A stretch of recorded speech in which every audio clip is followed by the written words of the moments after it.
7 years software update, 5 years, 3 years. But what's the reality? Well, we have analyzed 229 phones from 18 different brands that launched in India in the past 2 years, and the results are very surprising. Some of the brands are doing exceptionally well, some are good and some are just worst. Let's start with brands commitment. For the flagship segment, Google and Samsung have started to give 7 years of OS and security updates for their current flagships. Brands like Xiaomi, Oppo and OnePlus give 4 years of OS updates, and these companies give 3 OS updates. But Tecno and Asus offer just 2 years of OS updates even for their flagship, which isn't good even after paying a premium. When it comes to the mid-range segment, Samsung gives 4 years of OS updates to its A, M and F series, and these brands give 3 years, and these have promised just 2 OS updates. And lastly, for the budget segment, these are the brands that promise 2 years of OS updates and these promise 1 year. Do note that C series of Nokia, Poco and Redmi A series won't get any OS updates, just 2 years of security patches. Now that you know what each brand promises for software updates, you must be wondering, does this commitment actually hold up? Sadly, it does not. Let me show you. For the sake of clarity, I have divided this video into 4 tiers, S being the best and C being the worst. S tier includes the devices that are fully up to date and have proper update schedules. We have 2 brands that are doing exceptionally well in the software update commitments, and those are Google and Samsung. All the Google Pixel phones are on Android 14 with the latest February security patch, and the upcoming Android 15 will arrive first to them. Even though Samsung has a huge lineup of devices, they update all of them very frequently. So it's not surprising that most Samsung devices are already on Android 14 with the latest security patches. Samsung even makes sure that its budget devices like the A23 is on the latest Android update, even though this is a 2022 phone. Flagships get monthly security updates, whereas mid-range and budget devices get quarterly, which is good enough. S tier is pretty sorted, and it was kind of expected too, but things get very interesting from here on.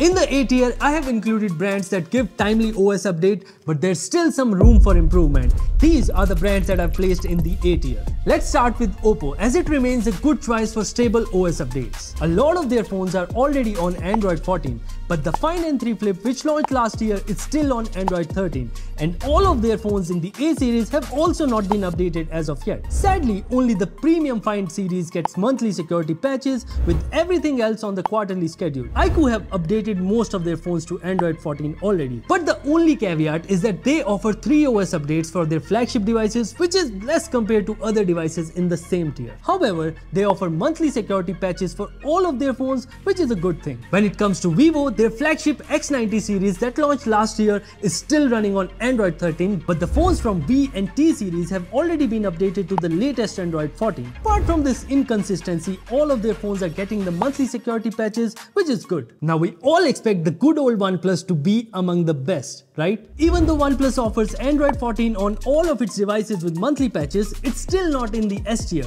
Well, there's a big problem. OnePlus sadly is suffering from slow Android updates. Many users, including us, haven't even gotten Android 14 despite them announcing it. There are even bugs and stability issues. OnePlus should seriously look into it because their device portfolio is really good, and issues like these can really put them in trouble with their loyal customer base. This tier includes brands that have just started to roll out Android 14 and are still lagging behind tier A by a lot. These are the brands I'm talking about.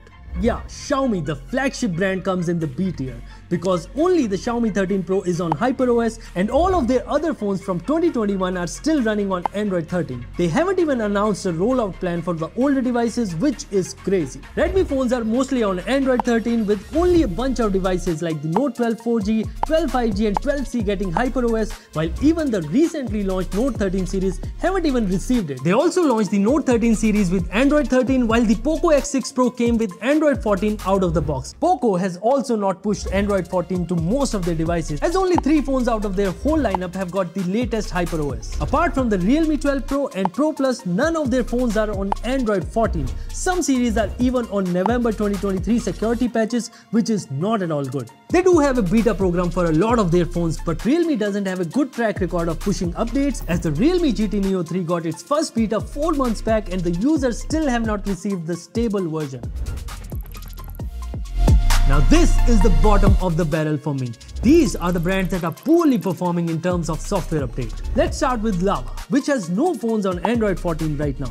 You'll be surprised to know that Agni 2 is the only phone that will reach Android 15, while the other phones will get just one update and that will take them to Android 14 probably. Lava does provide proper security patches, but the lack of OS updates is still a major issue. Even though I love Moto for its clean software experience, but when it comes to software updates, most Moto phones are still stuck on Android 13. The only Android 14 phone is the G04, which launched last week. When it comes to Nokia, they are out of touch as always.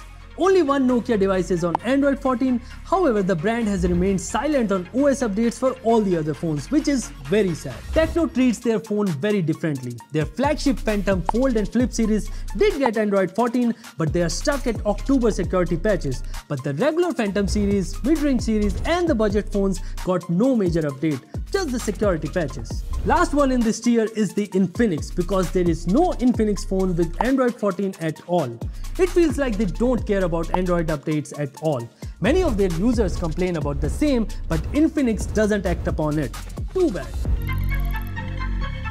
This bonus tier is for brands that launch just 1 or 2 phones a year. Here we have Nothing, Honor and Asus. Both the Nothing phones, Phone 1 and Phone 2, are on Android 14 with January security patches, so it's all good there. Honor just launched the Honor X9B in India and it comes with Android 13 out of the box, which really doesn't make any sense. And the Honor 90 that it launched last year is yet to get the Android 14 update. Lastly, when it comes to Asus, only the new ROG 8 phone runs the Android 14, while ROG 6 and 7 users are still waiting for the update. Now that we have done this analysis, let me share the key takeaways with you. Brands like Samsung, Google, Nothing, iQOO, Vivo, Oppo and OnePlus are doing really well. Moto is launching really good phones, but they really need to step up their software game to take it to the next level. Lava is the only Indian brand and I genuinely want them to do well, but they really need to work very hard on their software part if they want to succeed. Lastly, Realme and Xiaomi together owns almost 35% of market share in India, and it's high time they fix their software update situation. I hope you find this video useful. If you did, press that like button and share this video on your social channels,